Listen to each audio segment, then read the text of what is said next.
మక్కాలో పుట్టిన ధర్మం కాదు ఇది. ఇది దైవధర్మం. ఇది ఆదం గారి నుంచి వస్తున్నటువంటి ధర్మం. ఇస్లాం అంటే అరబీలు చెప్తే ఇస్లాం, తెలుగులో చెప్తే దైవధర్మం. దైవధర్మం అంటే ఏంటి, ఏం నమ్మాలి అంటే ఫస్ట్ దైవాన్ని ఒకే ఒక్కడిగా నమ్మాలి.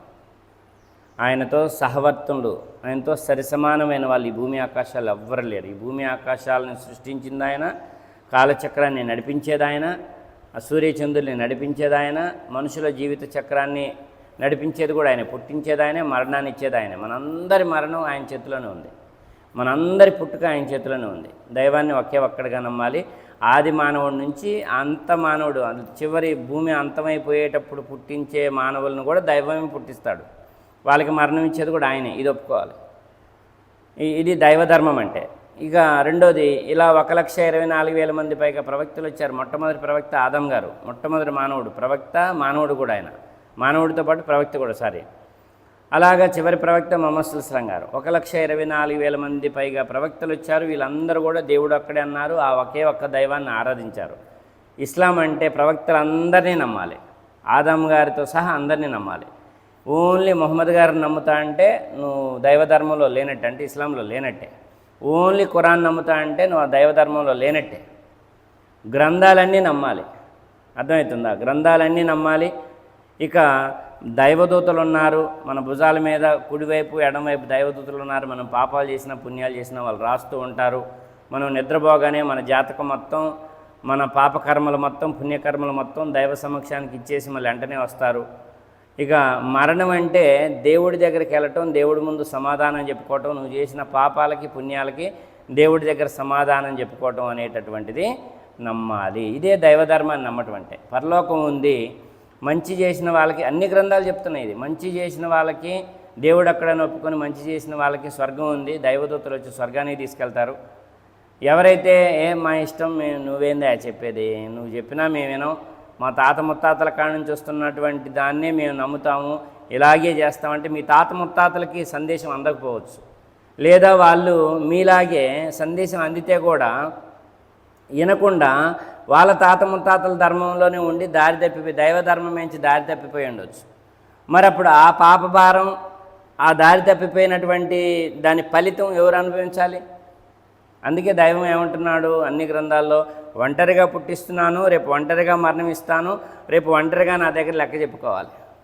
మీ తాత మంచి చేసిందో చెడు చేసిందో మీ తాత లెక్క దేవుడి దగ్గర ఉంది, మీ తండ్రి లెక్క దేవుడి దగ్గర ఉంది, మీ ముత్తాత లెక్క దేవుడి దగ్గర ఉంది, మన లెక్క కూడా దేవుడి దగ్గరే ఉంది. నువ్వు దేవుడే ఒక్కడే అని తెలుసుకొని దైవధర్మం మీద నడుస్తావా, నడవ్వా, న్యాయంగా మంచిగా మంచి పనులు చేస్తావా, లేదా చెడు పనులు చేస్తావా, మంచి పనులు చేస్తావా అనేది దైవం నీకు నాకు ఈ మానవ జీవితాన్ని ప్రసాదించాడు. కాబట్టి ఇక దైవధర్మం అంటే వీటన్నింటి సారాంశమే దైవధర్మం. ఇలా కాకుండా నా ఇష్టం వచ్చి నడుచుకుంటా, నా ఇష్టం వచ్చినట్టు చేస్తాను అని అంటే ఆ స్వేచ్ఛ నీకుంది. కానీ నీ జీవిత చక్రాన్ని నడిపించేవాడే ఈ కాలచక్రాన్ని నడిపిస్తున్నాడు. ఈ కాలచక్రంతో పాటు నీ జీవిత చక్రం, కాలచక్రంలో నీటి బిందువు అంత కూడా లేదు. ఈ మహాకాలచక్రంలో సృష్టి ఎప్పుడు ప్రారంభమైంది, సూర్యుడు చంద్రుడు పగలు రాత్రులు ఎప్పుడు స్టార్ట్ అయినాయి, ఎప్పుడు అంతమైతే, ఈ కాలచక్రంలో ఎంత వేడి కావాలి, ఎంత వర్షం కావాలి, ఎంత పగలు కావాలి, ఎంత రాత్రి కావాలి, భూమి మీద అంత వాతావరణం సెట్ చేసిన ఈ మహాకాలచక్రంలో నీ జీవిత కాలచక్రం అనేది ఒక నీటి బిందువు అంత కూడా ఉందో, దాంట్లో పావు అంత ఉందో లేదో. ఇంత మహాకాలచక్రాన్ని తిప్పగలిగేవాడు నీ జీవిత చక్రాన్ని తిప్పుతున్నాడని తెలుసుకోపోవటం అజ్ఞానం. రేపు దైవం ఈ మహాకాలచక్రంలో నుంచి ఇంకొక పెద్ద మహాకాలచక్రం ఉంది, పరలోక కాలచక్రం వేరే. ఇది అన్ని గ్రంథాలు చెప్తున్నాయి. ఇక్కడ దేవుడి దగ్గర ఒక్కరోజు గడిస్తే ఇక్కడ 1000 సంవత్సరాలు గడుస్తుంది. ఈ 1000 సంవత్సరాలు, ఈ యొక్క 1000 సంవత్సరాలు ఇక్కడ అయిందంటే అక్కడ ఒక్కరోజు అవుతుంది. అది ఇంకా పెద్ద మహాకాలచక్రం. అది ఇదే ఇక్కడ పెద్ద కాలచక్రం అంటే అది మహాకాలచక్రం. ఆ కాలచక్రంలోకి నిన్ను తీసుకుపోయినప్పుడు నిన్ను శిక్షా బహుమానాలే మెయిన్. నువ్వు మంచోడివైతే నీకు శాశ్వతమైనటువంటి స్వర్గ బహుమానం ఉంది. నువ్వు చెడ్డోడివైతే శాశ్వతమైనటువంటి శిక్షాలోకం ఉంది. ఇది మీకు 8వ అధ్యాయంలో భగవద్గీతలో కూడా 17వ శ్లోకంలో అనుకుంటా. అక్కడ ఒక 1000 చతుర్యుగములో ఒక పగలు దేవుడి దగ్గర, 1000 చతుర్యుగములో ఒక రాత్రి భగవంతుడి దగ్గర అనేది క్లియర్గా ఉంటుంది. 8వ అధ్యాయంలో నిన్ననో మొన్ననో చదివాను నేను. సేమ్ అంతే ఇక్కడ దేవుడి దగ్గర ఒక్కరోజు. ఖురాన్ కూడా అంతే చెప్తుంది, బైబిల్ కూడా అంతే చెప్తుంది.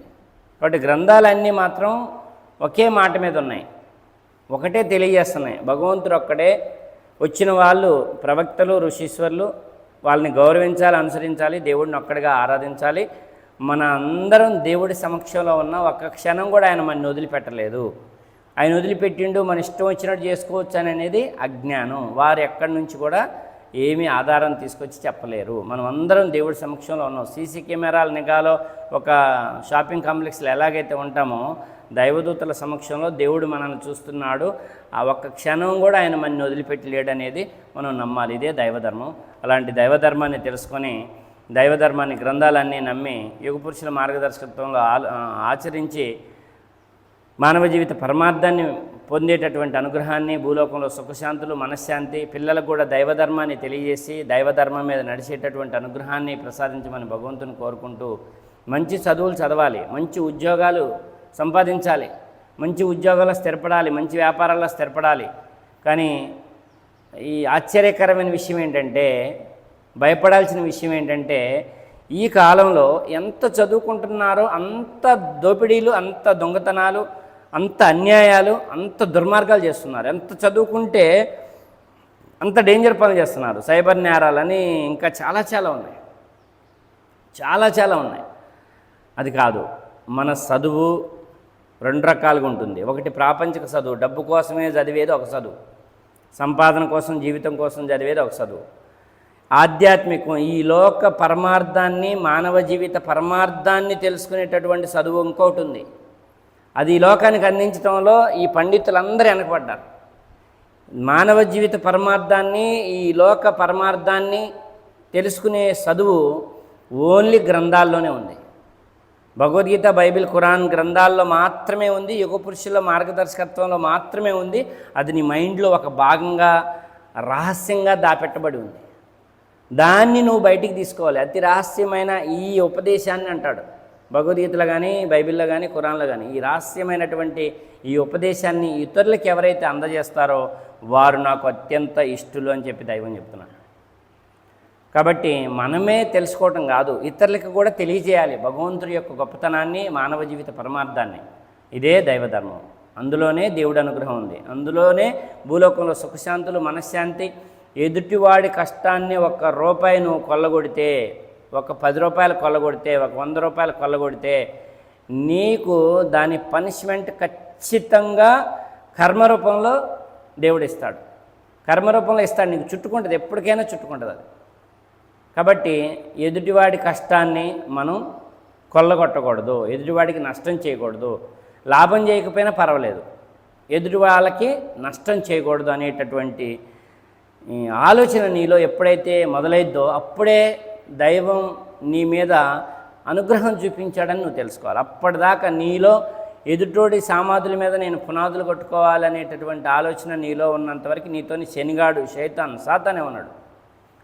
లేదు, కొవ్వొత్తి కరిగిపోతూ ఈ చుట్టూ వెలిగిస్తుంది, చీకటిని పారదోలుతుంది. ఒక కొవ్వొత్తే అలాగే చీకటిని పారదోలుతూ, తను కరిగిపోతూ పారదోలుతూ ఉంది, చీకటిని పారదోలుతూ వెలుగునిస్తుందంటే, ఒక మంచి మానవుడు తన జీవితాన్ని ఇతరుల కోసం జీవించాలి, ఇతరుల కోసం త్యాగం చేయాలి. తనకు తాను కాలిపోతున్నా సరే, కష్టాల కడల్లో ఉన్నా సరే, ఎదుటోడికి నష్టం చేయకూడదు అన్నప్పుడు భగవంతుడు నీతో ఉంటాడు, నీకు ఏమాత్రం కూడా అన్యాయం చేయడు. ఎందుకంటే మనమంతా ఆయన అధీనంలో ఉన్నాం. అలాంటి అనుగ్రహాన్ని ప్రసాదించమని భగవంతుని మనస్ఫూర్తిగా, ఆ దైవాన్ని కోరుకుంటూ, ఆరాధిస్తూ, వేడుకుంటూ ముగిస్తున్నాను. ఆమీన్. తదాస్తు. జై హింద్.